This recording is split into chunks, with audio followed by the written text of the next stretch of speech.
자, 인간 심성의 가장 두드러진 특징들 중 하나는 세세한 것에 대한 숱한 에고이즘과 함께 현재가 일반적으로 미래에 대해 아무런 부러움도 갖고 있지 않다는 점이다. 로츠의 이런 성찰은 우리가 가진 행복의 이미지라는 것이 우리 자신의 삶의 경과가 이제 우리를 그쪽으로 밀어넣었던 시간으로 온통 채색되어 있음을 깨닫게 한다. 알쏭달쏭한 구절이죠. 자, 헤르만 로체라는 사람의 인용구를 여럿 담고 있습니다. 이 역사 철학 태제뿐만 아니라 그가 이제 이 서문을 통해서 완성하고자 했던 파사진베르크에도 로체의 인용구가 굉장히 많이 담겨 있는데요.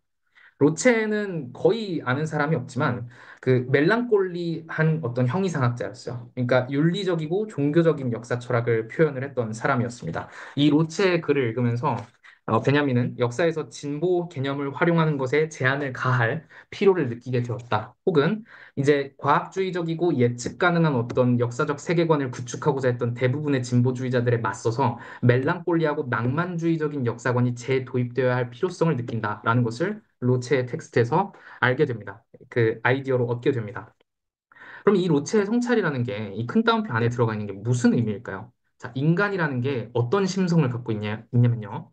세세한 것에 대한 숱한 에고이즘이 그러니까 크고 작은 거 상관없이 하나하나 다 놓칠 수 없다는 거예요. 같기를 바라고 완수하기를 바라고 보기를 바라고 완결시키길 바래요, 인간은. 그다음 현재가 일반적으로 미래에 대해 아무런 부러움도 갖고 있지 않대요. 우리가 행복감을 느낀다고 할 때 그 행복의 원천은 어디에서 올까요? 우리는 흔히 이렇게 생각합니다. 미래에 내가 갖게 될 무언가를 생각하면서 그것을 향해 착착착착 나아가고 있는 나의 모습이 행복감을 불러일으킨다. 혹은 미래에 내가 갖게 될 것을 생각하는 그 자체로 행복하다. 가정을 꾸리는 나의 모습, 꾸려가려는 나의 모습, 돈을 많이 벌어가는 나의 모습. 그런데 더 깊이 들여다보면요. 그 모든 것들은 다 뭐랑 연관돼 있냐면요. 사실은 과거에 관련돼 있다는 거예요. 내가 갖지 못했지만 갖기를 원하는 것. 내가 끝내지 못했지만 끝내기를 원하는 것. 내가 성취하지 못했지만 성취하기를 원하는 것. 그것을 지금 하고 있을 때 현재의 행복이 구성된다는 거예요. 미래에 대해서 아무런 부러움도 갖고 있지 않으며 우리가 생각하는 미래의 어떤 이상향은 완수되지 못하고 약속이 이루어지지 않은, 약속이 지켜지지 않은 과거의 미완결 과제들의 해소에 대한 투사상일 뿐이라는 거예요. 로체 성찰은 그렇습니다. 따라서 인간이 행복해지기 위해서는 어디를 봐야 돼요? 과거를 봐야 돼요. 내가 뭘 놓고 왔는지, 무엇을 두고 와서 내가 스스로도 인지하고 있지 못하지만 무의식 속 깊숙한 저변 속에 나의 결핍을 이루고 있는 과거의 미완수된 것이 무엇인지 그걸 파악해야 내 행복의 근원, 원천을 알 수 있다는 거예요. 다시 한번 읽어보겠습니다. 행복의 이미지라는 게 뭐래요? 우리의 삶의 경과가 우리를 그쪽으로 밀어넣었던 시간, 과거의 총합을 말하는 거예요. 과거가 우리를 여기로 떠민 거예요, 여러분. 무엇을 완수하지 못하고 우린 여기에 처박혔어요. 무엇에 도달하지 못하고 이리로 왔어요. 그때 그 말을 해주지 못하고 나를 자학하고 내 잘못을 곱씹으면서 지금으로 떠밀려 왔어요. 지금 나를 구성하는 모든 것들은 과거에 대한 결과이고 후회이고 회한이고 원한이에요. 그것들을 언젠가 다시 걸어모으고 다시 한번 해보겠다는 희망을 갖는 게 현재를 살아가는 인간의 모습입니다. 우리를 밀어내는 거예요. 과거의 원한. 그것으로 온통 채색되어 있다고 합니다. 다음엔 아주 아름다운 구절들이 이어지죠. 우리에게 선망을 불러일으킬 수 있는 행복은 오직 우리가 숨 쉬었던 공기, 그것을 다시 한번 숨쉬고 싶다. 우리가 말 걸 수도 있었을 사람들, 그들에게 다시 만나서 말을 걸어보고 싶다. 우리 품에 안길 수도 있었을 여인들, 그들을 다시 한번 품에 안아보고 싶다. 이런 것들과 관련될 뿐이라는 겁니다. 다시 말해, 행복의 이미지는 구원의 이미지와 때려야 뗄 수 없다. 구원이라는 게 뭐예요, 여러분? 미래와 관련된 게 아니에요. 과거에 처박혀 있는 미완성 과제들을 파헤쳐내서 다시 그것을 주목하고 다시 착수하는 게 구원입니다. 계속 읽겠습니다. 역사가 대상으로 삼는 과거의 이미지도 사정은 마찬가지이다. 과거는 그것을 구원으로 지시하는 은밀한 색인을 함께 간직하고 있다. 이제 별도의 설명이 필요 없이 좀 읽히실 것 같습니다. 자, 또 아름다운 구절들이 계속 나와요. 우리 주변에도 옛날에 고인들이 숨 쉬었던 약간의 공기가 맴돌고 있는 것은 아닐까? 우리 벗들의 목소리에는 지상에서 우리보다 앞서간 자들의 목소리가 이따금 메아리쳐 울려 퍼지고 있는 것은 아닐까? 오래전 여인들의 아름다움은 우리 여자친구들의 아름다움과 닮은 것은 아닐까? 과거 세대들과 우리 세대 사이에는 암묵적 합의가 있다. 우리는 이 지상에서 기다려졌던 사람들이다. 너무 아름답지 않나요? 진짜.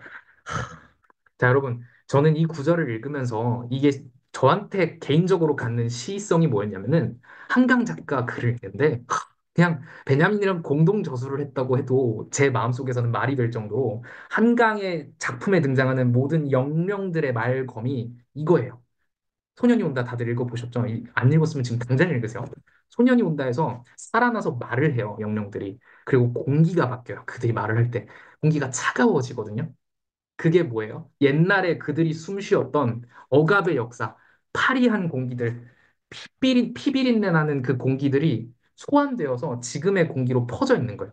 근데 그게 무슨 주술적으로 신비적인 일이 일어나는 게 아니라 그게 우리가 맡고 숨 쉬는 공기라는 걸 한강이 보여주고 싶은 겁니다. 자, 계속 읽을게요. 한마디만 다시 한번 읽어보겠습니다. 과거 세대들과 우리 세대 사이에는 암묵적 합의가 있다. 우리는 이 지상에서 기다려졌던 사람들이요. 왜 기다려졌어요? 과거의 영령들, 과거의 세대가 우리를 기다린 거예요. 왜냐면 그들이 풀지 못한 숙제를 우리가 풀어야 하니까. 우리의 존재는 뭐예요? 새로운 걸 하는 거예요? 미래 세대를 위한 더 좋은 국가를 만드는 거예요? 아니에요. 이전에 풀지 못했던 과제를 풀기 위해 우리가 지금 여기 있는 거예요. 행복해지기 위해서 그래야 된다는 거예요. 왜 이 로체 얘기를 왜 했겠어요? 지금 역사의 뭐 구원, 구제, 역사 철학 이야기를 하는데 갑자기 인간의 심성이라는 개인적이고 주관주의적인 행복과 관련된 얘기를 베냐민이 왜 하겠어요? 내가 행복해지기 위해서는 하고 싶지 않은데 억지로 시켜서 한다라는 느낌을 받지 않도록 네가 행복하다라는 것 자체가 과거에 대한 응답으로 이루어져 있음을 알라라고 얘기하는 거예요. 그래서 여기서 주관적이고 개인적이고 내면적인 이야기들은 외면적이고 사회적이고 역사적인 부분으로 확장됩니다. 과거의 선조들의 피해자들의 미완수 과제를 하는 것은 곧 나의 행복이에요. 자, 우리에게는 앞서간 모든 세대와 마찬가지로 희미한 메시아적 힘이 주어져 있고, 과거는 이 힘을 요구하고 있는 것이다. 이런 요구를 완전히 무시할 수 없는 것은 당연하다. 역사적 유물론을 주창하는 자는 누구든 그에 대해 알고 있다. 맨 마지막 구절만 먼저 볼게요. 역사적 유물론을 주창하는 사람들이 그에 대해서 다 알고 있었을까요? 아니에요. 베냐민이 지금 불만 품고 있는 사람들, 역사적 유물론을 한낱 과학 이론이나 기계론적인 이론으로 전환시켜 버리려고 했던 사람들이 있기 때문에 다 그렇지 않아요. 그런데 이렇게 단언을 해버림으로써 이에 대해서 모르는 자는 역사적 유물론을 주창한다고 말도 꺼내지 말라라고 입을 닫아 버리는 거죠. 그죠? 이제 앞으로 좀 돌아오겠습니다. 메시아적 힘이 주어져 있는데요. 희미하대요. 희미하다. 이 희미하다가 이제 슈바흐라고 이제 독일어로 되는데 근데 왜 희미할까요? 이거 너무 자신감 없는 거 아니에요? 자, 이 메시아적 권능의 희미함은 당연히 유대교 경전 혹은 이제 성경이라고 얘기할 수도 있겠죠. 거기에서 베냐민이 차용한 것입니다. 사도 바울로가 고린토인들에게 보낸 편지에서 그것을 참조하였고요. 루터가 이걸 어떻게 번역하느냐면 나의 권능은 약한 자들의 힘 안에 있다라고 사도 바울로의 말을 번역합니다. Mein Kraft ist in den Schwachen mächtig라고 합니다. 구원은 보장되어 있는 게 아니에요. 가시적이고 고체성을 가지고 있고 구체적이고 활용할 수 있는 게 아니고요. 포착하는 법을 알아내야만 하는 아주 작은 가능성일 뿐이라는 겁니다. 따라서 메시아적인 권능은 거기에 있고 우리는 그걸 그저 보기만 하면 되는 수동적인 관조의 능력만으로는 충분하지 않고 섬광처럼 지나가 버려서 있었는지 없었는지도 헷갈리지만 분명 나에게 보였다는 그 약한 가능성만을 믿고 직접 수풀을 파헤쳐 가면서 그 이미지를 다시 재생산하려고 하는 능동성의 권능이 있다는 겁니다. 이 이미지가 형용하고 강하고 지속되어 있었다면 능동적으로 그 이미지를 재생산하고자 하는 주체는 생산될 수 없습니다. 나는 분명 보았는데 왜 사람들은 모르지? 억울함을 가지고 있는 사람만이 능동적으로 권능을 발현시킬 수 있습니다. 그래서 희미하고 약한 겁니다. 물론 이 희미하다를 약하다로 바꾸면 사회적 약자들에게 메시아적인 힘이 배타적으로 주어진다라는 의미 또한 가질 수 있을 겁니다. 언제나 메시아적 힘을 갖는 사람은 피억압자였고 들리지 않는 사람들이었고 원한을 가지면서 미완성 과제를 남기면서 과거의 빙퇴석으로 사라져버린 지층에 파묻힌 사람들에게만 주어졌던 것 그것이 바로 메시아적 힘입니다. 따라서 베냐민에게 앞으로 태어날 세대, 아직 태어나지 않은 세대들은 중요하지 않습니다. 과거 세대들, 우리가 품에 안지 못했던 사람들, 오직 그들만이 중요합니다.